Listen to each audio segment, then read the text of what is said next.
What's happening, guys? It's Logan Robinson from Here the Sphere, presented to you by NoGaming.com. We are here with our instant reaction after Florida State takes down and practically splatters the Yellow Jackets 41-16 here inside Doak Campbell Stadium. It was a noon kickoff. Florida State took care of business. A little bit of a slower start from Mike Norvell and a little costly mistakes here and there, but eventually momentum swung in Florida State's favor, and they put this one away pretty well. With me this afternoon is just Dustin Lewis, our editor-in-chief at NoGaming.com. Dustin, how are we doing? It's nice to have a win here again after Florida State's 3-game losing streak. It's very nice, especially a win by 3 or 4 possessions like Florida State was able to pull this one out today. But it really, kind of like we talked about on Wednesday night, thought coming out of the bye week there might be a little bit of sloppiness early, and we saw that from Florida State with the fumble at the goal line that Georgia Tech was able to turn into the field goal. But, I mean, from there on, Florida State pretty much dominated this game outside of a touchdown from Georgia Tech coming out to begin the third quarter. I mean, it won 131-3 total yard advantage at the end of the first quarter, 360-24 yardage advantage for Florida State at halftime. And I mean, man, that was pretty much the story of the game. The offense was able to get it clicking finally at the end of the first quarter and into the second quarter. And then the defense, especially in that first half, flying around, 8 tackles for loss, 2 sacks, only in the first half, as they really just took it to the Yellow Jackets. Yep, they did. I mean, the stats are just wild to look at. Number one, we'll start off with Jordan Travis having another career high and passing almost 400 yards, 4 yards away from a 396 on the day, 3 thrown touchdown. He ties his career high in passing touchdowns. D-Lou, this just looked like a really dialed in Jordan Travis on this field today, and he talked about it. And Mike Norvell did too during the press conference, saying, I kind of had some anger going into this one. I just enjoyed the bye week, said he went down to Orlando, did some shopping, did a lot of thinking for these 2 weeks. And he came out here and looked sharp, and he connected with a lot of wide receivers. He go to Johnny Wilson to his 78-yard catch and run. Really impressive. Just overall, a really nice day from your QB1 in Garnet and Gold. Mm-hmm. I don't think it's any secret that people knew that Jordan wanted to come out here and play better. He put a lot on himself over the 3 losses that Florida State suffered by a total of 18 points. There was a couple throws throughout the course of those games. You think back to North Carolina State. There's some things that he wanted to take back, and especially going into this bye week, the last week, he wanted to recharge and also just get back to the fundamentals. And we talked about it on Wednesday. I thought Jordan needed to come out here and play a little bit more loose, have some more fun. And I thought that's what he did today, but he did it in an engaged manner. And there were a couple drops from the wide receivers, but overall, the skill players did a good job of getting out and getting open and making plays for Jordan. I mean, you look at the 78-yard touchdown pass to Johnny Wilson where he breaks a tackle, then he puts a juke move on the defender, and you've got a 6'7" guy going down in the open field, sprinting into the end zone. And, it was either a drive or a couple drives later, Travis goes to the left side and hits Lawrence Toafili for that long receiving touchdown. So Travis was on point, but I thought his skill players did a good job of helping him out as well. Yeah, they definitely did. Not at first, though, with the drops. That was another thing. Was felt like flashbacks. Felt like flashbacks to earlier in the season where it hurt Florida State, but there was a response in that one with Lawrence Toafili having those 2 fumbles, and he makes that great catch. And then I think, the play after the catch was even more impressive with finding the end zone there.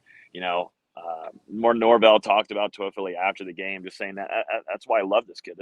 We just see that in him, and they believe in him, and that's why they continue to go with him even after the 2 fumbles during the game. So a nice day for the offense after a slow start.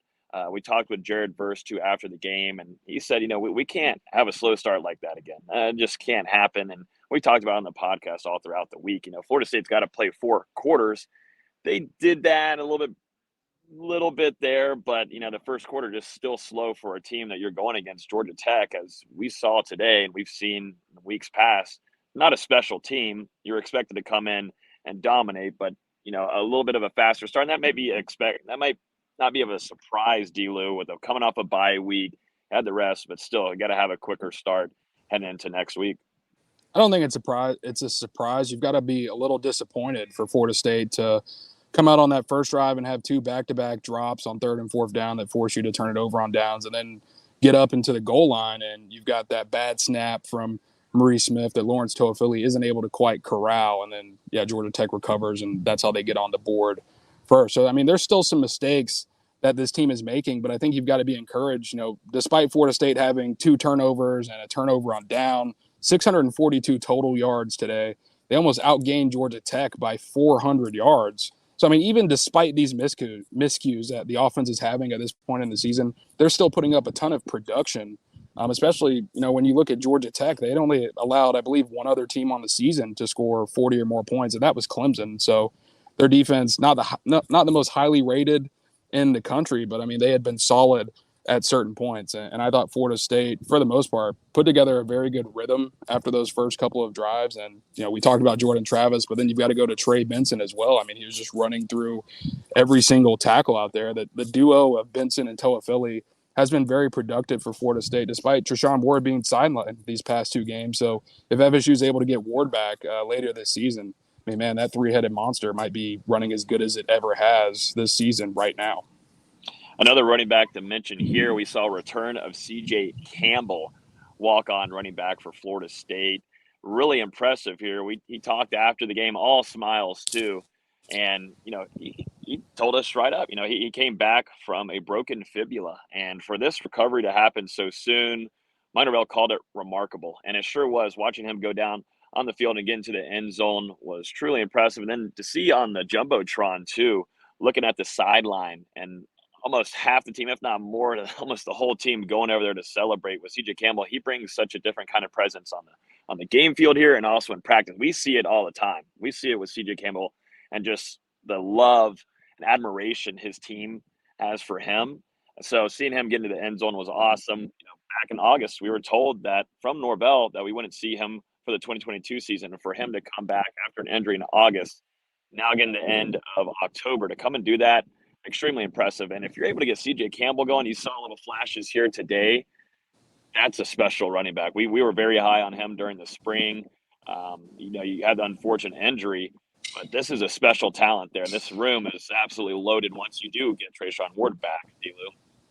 It just says a lot about the kid's mentality to suffer a broken fibula, which is a very serious injury, to undergo surgery, and then to fight his way back. And, he was out on the practice field. This is the first time that we've seen him at practice in full pads, taking contact this week when we were out there. And to have him come out, get in the game, and then score his first career touchdown, I'm sure that's got to mean the world to CJ Campbell after the offseason. He had, a really good showing in the tour of duty, good slate of spring practices where it seemed like, hey, maybe this guy could break into the running back rotation among these other 3 guys who have been terrific this season. And, for CJ Campbell, a walk-on, scout team player of the year last year, that's kind of just, I feel like, an epitome of the heart and soul of Florida State, to see a player like that work so hard to get back and then have some success.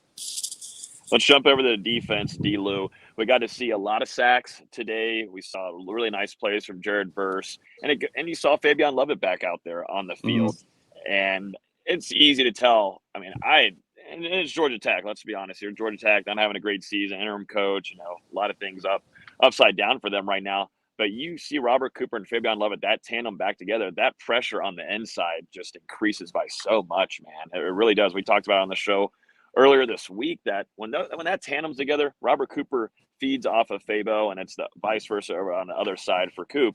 And, the pressure was there. You also on the outside with Derek McLennan, Jared Verse, and also shout out to Leonard Warner, too. He's had a nice couple of games in October. Just the pressure was all over the place, and it wasn't easy for 2 backup quarterbacks on Bobby Bowden Field. Yeah, the first half for that defense, I mean, just absolutely ridiculous. It felt like from the front 7 to the defensive backfield, everyone was engaged and flying around. We talked about the 8 tackles for loss and 2 sacks in the first half, 360 to 24 advantage in yards. And Florida State only gave up 1 first down in the first 30 minutes, and Georgia Tech was only averaging 1 yard per play at halftime and under 1 yard per rush. So, I mean, from the get-go, the defense was really getting after it. I'd have to see, I guess 6 3-and-outs in that first half, 5 3-and-outs. I have to go back and look at it exactly. But it felt like Florida State's defense was coming out there And then about 30 seconds later, they were forcing a punt. And at first, it got a little sloppy over the final 30 minutes. I thought the defense it wasn't as engaged after halftime. And then as things went on, you got some younger guys involved. AZ got taken advantage of a couple times there in the end. But overall, very strong performance from this defense. And after playing three really good offenses like you just did, to have a performance like this going into these final four games, I think it could really help this unit come together, especially now with Fabian Lovett back. And we're predicting him to continue to play a bigger role moving forward in these final four games. I was going to say I was pretty impressed with how many snaps he got today, D-Lou. I was like, damn, okay. I felt like there wasn't much taken off him. Of course, in the fourth quarter, you had a lot of starters, including Fabo and Robert Cooper out, and maybe some others too, like Jared Verse. But Fabo got a lot of snaps today during this game, and that's got to be a really good sign for him going into a big-time rivalry game against Miami. But I thought that was really impressive to see him out there and first game action since injury against LSU. He just plays such a vital role to not just that defense, but as a leader on the team. And having him on the field is even greater. Yeah, and he was getting in the action up until the middle and through the end of the third quarter. So, yeah, I'm definitely interested to check out PFF whenever that data becomes available just to see what his snap count looked like today because, I wouldn't be surprised if he was in the 25-plus range, like you said. Seemed like he was out there pretty often, but at the same time, Florida State, they were getting Georgia Tech off the field fast. So interested to see what that final pitch count looked like. Yeah, but no, Renardo Green too. Oh, right in the hands, man. Right there to the chest. Yeah. Can't come away with the interception. Just little missed opportunities by the defense today that could have really sealed the deal and put this game away a lot earlier. Mike Norvell said the same exact thing. These little missed opportunities could have helped Florida State put this to an end at halftime almost. And just execution. I do think you have a bye week, have time off, a little rust. But once Florida State found that rhythm, they were putting it away, and it wasn't even a game. So a nice, solid performance from Florida State's defense, taking care. This was expected to just dominate against Georgia Tech, and they did that. Mm-hmm. Yeah, and if there is one thing that you would have wanted to see coming out of it, maybe Florida State gets a turnover or two in this game. But we did talk a lot about how Georgia Tech just really doesn't turn the ball over. Only 6 total turnovers entering Saturday, whereas they had forced 15 on the defensive side of the ball. I guess they can add 2 more to that today to increase their turnover ratio, which was 4th in the country entering Saturday. So, you would have liked to see the defense get a turnover, but I thought with the amount of pressure that they were able to put on Georgia Tech with the tackles for loss, the sacks, it was a pretty darn good performance. And, there's just some natural human emotion to kind of drop off a little bit when you're dominating an opponent that much in the first half. But, the way they were flying around, it's very encouraging for what Florida State has to deal with over these final 4 games. Yep, final 4 games. Florida State is going to go take on Miami next week on the road. D-Lou, how are you feeling about this one after just barely getting away with a win against Virginia? What was that, quadruple overtime? 14, yeah, it went 4 overtimes and 14-12. No touchdowns scored in the game. Oh, I'm so glad it was did not watch that. It was 3-3 going into overtime. I'm sure that was a very thrilling game for Miami fans. But yeah, exhilarating. It's kind of hard to judge Miami until we really know what's going to happen. Tyler Van Dyke couldn't play today, so he was replaced by backup quarterback Jake Garcia. I feel like if that's the Miami offense we're going to see next weekend, Florida State has a very good chance at pulling off a road win in this rivalry. But we'll see if Van Dyke is able to get healthy enough and make it back because he had a pretty good game against Florida State last year. Everyone's going to remember the spike and a couple of the interceptions he threw. But this is a capable quarterback when he's in a rhythm. And if he is available next weekend, you don't want to let Miami find that rhythm. No, not at all. Jordan Travis ending off the press conference saying, I'm ready. I'm ready to go. I'm ready to push this team. And sure enough, today he played well. And I think this team is excited to get down there to Miami, getting their first true rivalry game of the season whenever they take on Mario Cristobal and the Hurricanes. But today, Florida State takes care of business, defeating Georgia Tech, splattering them 41-16. D-Lou, anything more? Yeah, they ruined my title, man. If it would have been 41-10, that's more of a splatter. But of course, I was talking to Tommy up there in the press box on that final play, and I was like, hey Tommy, watch, Georgia Tech is going to score with 0 seconds on the clock, and sure enough, I mean, quarterback Yep. sneaks in there, and 41-10 would have looked a lot better than 41-16. But I think regardless, Florida State will take this one. And 5-3, you snap the 3-game losing streak. You've got 4 more games, 2 of them rivalry games against Miami and Florida. You were only 1 win away from getting back to the postseason since 2019, and maybe that's something we're overlooking a little bit today. But regardless, Mike Norvell has Florida State on the cusp of bowl eligibility for the first time since he got to Tallahassee. So that would be a big achievement for the Seminoles, if they're able to pull it off. I think they will. Yep. Yeah, I think so too. I think there's a good chance that Florida State is going to see bowl eligibility, and we'll be covering a game outside of November. That would be very nice to do that. It's been a very long time, but like I said earlier, Florida State takes care of business, 41-16 against Georgia Tech. We will have a show on Wednesday night at 8 p.m. giving you full preview and breakdown of Florida State versus Miami. Appreciate everybody hanging out with us today. Enjoy college football and football tomorrow in the NFL. And we'll talk to you guys on Wednesday at 8 p.m. here on Hear the Spear. See you guys.